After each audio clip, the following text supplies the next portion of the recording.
안녕하세요. 풋볼브로스입니다. 여러분은 최고의 골키퍼가 되기 위한 기본적인 조건은 무엇이라고 생각하나요? 오블락, 마누엘 노이어, 크루트와 알리송 등 현 시대의 최고 골키퍼로 꼽히는 선수들을 놓고 봤을 때 큰 키와 우수한 체격 조건을 갖추는 게 일단 가장 기본적이면서 중요하다고 생각하실 것 같은데요. 그런데 키 168cm, 몸무게 65kg, 골키퍼로서 상당히 불리한 신체 조건을 지녔지만 이를 극복하고 세계 축구계에 깊은 인상을 남긴 한 선수가 있었습니다. 바로 골 넣는 골키퍼로 유명한 멕시코의 호르헤 캄포스에 관한 이야기를 오늘 해보고자 합니다. 1966년 멕시코의 남부 항구 도시 아카풀코에서 태어나 15살 때부터 축구를 시작한 캄포스는 프로 데뷔 전까지 유스팀에서 공격수로 뛰었습니다.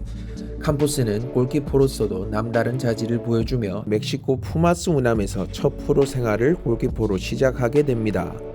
그러나 당시 팀에는 확실한 주전 골키퍼가 있었고 캄포스는 늘 벤치에서 대기해야 했죠.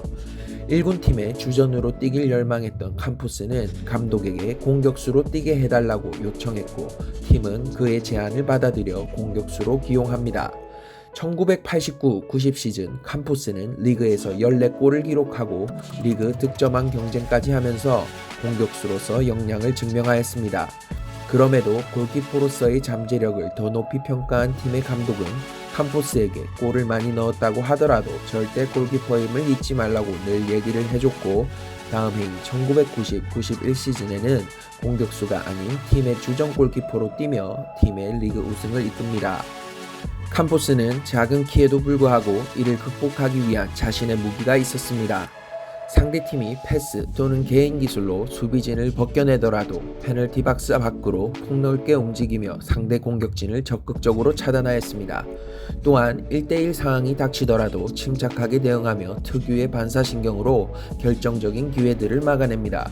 작은 키로 인해서 코너킥, 프리킥 또는 롱볼 상황에서 다소 불리할 수도 있지만 우수한 위치 선정으로 넘어오는 공을 쳐내거나 잡아내며 상대팀이 집중적으로 공략할 수 있는 약점에도 잘 대응하였죠.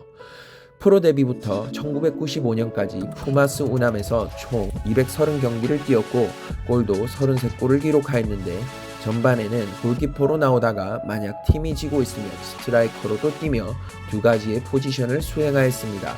그는 훗날 공격수로 뛰는 것을 즐겼을 뿐만 아니라 이는 자신이 골키퍼를 할 때 상대 공격수의 패턴과 심리를 읽는 데 큰 도움이 되었다고 합니다. 멕시코 대표팀으로서도 1993년 자메이카와의 친선 경기에서 상대 진영 미드필드까지 드리블을 하며 골대를 강타하는 슈팅을 때리기도 하였고 1993 골드컵에서는 공격수로 나와 1어시스트를 기록하며 골키퍼이지만 공격적인 성향과 능력을 갖춘 특별한 선수로 부각되기 시작합니다. 이 당시에도 골 넣는 골키퍼로 콜롬비아의 레네 이기타, 파라과이의 칠라베르트 등이 있었지만 이들은 주로 프리킥이나 페널티킥 등으로 골을 성공시켰으나 캄포스는 필드골을 많이 기록했다는 점에서 차이가 있습니다. 1994년 미국 월드컵에서는 멕시코 대표팀 주전 골키퍼로 활약하며 16강에 진출해 큰 역할을 하였습니다. 당시 멕시코 대표팀의 감독이었던 미구엘 베러는 불가리아와의 16강전에서 그를 공격수로 기용할 것을 두고 심각하게 고려했습니다. 물론 실현되지는 않았지만 그만큼 캄포스의 공격적인 역량과 잠재력을 높이 평가했다는 것을 알 수 있죠. 월드컵 등을 통해 캄포스는 1994년 세계 3대 골키퍼에 선정되기도 하며 세계 무대에 자신을 확실히 각인시킵니다. 미국 월드컵이 끝나고 캄포스는 세계 각국으로부터 러브콜을 받았습니다. 캄포스 본인도 당시에는 브라질, 아르헨티나가 있는 남미나 유럽에서 새로운 커리어를 쌓으려고 계획했습니다. 그러나 1996년 출범한 미국 메이저리거 사커의 회장이 리그 흥행을 위해 캄포스 영입을 적극적으로 추진하며 그를 설득하였고 캄포스는 LA 갤럭시와 계약하며 첫 해외 클럽에서의 커리어를 시작합니다. 1996년 MLS에서의 첫 시즌에 24경기를 뛰며 주전 골키퍼로 준수하게 활약하였고 시즌이 끝나고 멕시코 겨울리그를 뛰기 위해 멕시코 클럽 크루즈 아슬로 단기 임대를 떠납니다. 멕시코 겨울리그에서 캄포스는 공격수로도 뛰었는데 이때 골 넣는 골키퍼라는 자신의 명성에 걸맞는 환상적인 바이시클 킥골을 성공시키며 큰 화제를 모읍니다. 1998년에는 그의 생애 두 번째 월드컵인 프랑스 월드컵에 멕시코 대표팀으로 선발되어 참가합니다. 한국과의 첫 경기에서 하석주에게 프리킥골을 허용하였지만 여러 차례 선방을 하며 멕시코가 3대1 역전승을 하는데 큰 역할을 했습니다. 조별 예선 및 16강전에 4경기 7골, 다소 많은 실점을 하였으나 특유의 반사신경으로 네덜란드, 독일 등 강팀의 파상 공세를 막아내며 이름값에 걸맞는 활약을 보여줍니다. 1998년 프랑스 월드컵 그리고 미국 MLS 시카고 파이어에서의 시즌을 마지막으로 캄포스는 멕시코 리그로 돌아갑니다. 이후에도 대표팀으로 뛰며 1999년 코파 아메리카 3위, 1999 컨페더레이션 컵의 우승을 이끌며 마지막 전성기를 보냅니다. 캄포스는 특히 자신이 경기에서 입는 축구 유니폼에 큰 애착을 갖고 있었는데 경기 때 입을 유니폼의 디자인을 직접 디자인하였습니다. 캄포스가 디자인을 하고 난 후 고향에 있는 그의 친구가 유니폼을 직접 제작함으로써 다양한 종류와 색상의 유니폼을 입을 수 있었습니다. 캄포스는 독특하고 개성 있는 패션 감각을 보여주며 멕시코 선수 최초로 나이키와 스폰서십 계약을 체결하기도 하죠.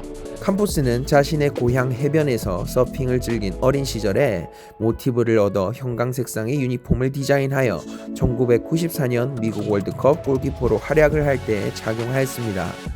그러나 당시 영국 가디언은 월드컵 본선에서 저런 차림으로 나온 것이 믿기지 않는다라며 혀를 내둘렀고 현재까지도 언론과 팬들에게 여전히 회자되고 있습니다.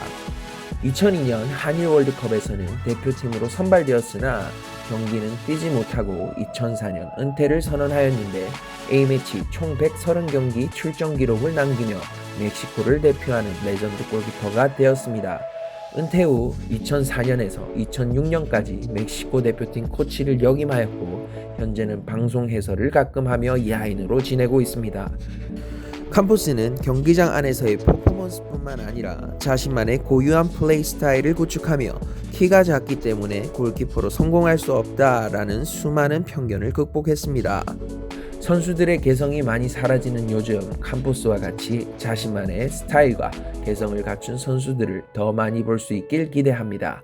시청해주셔서 감사합니다.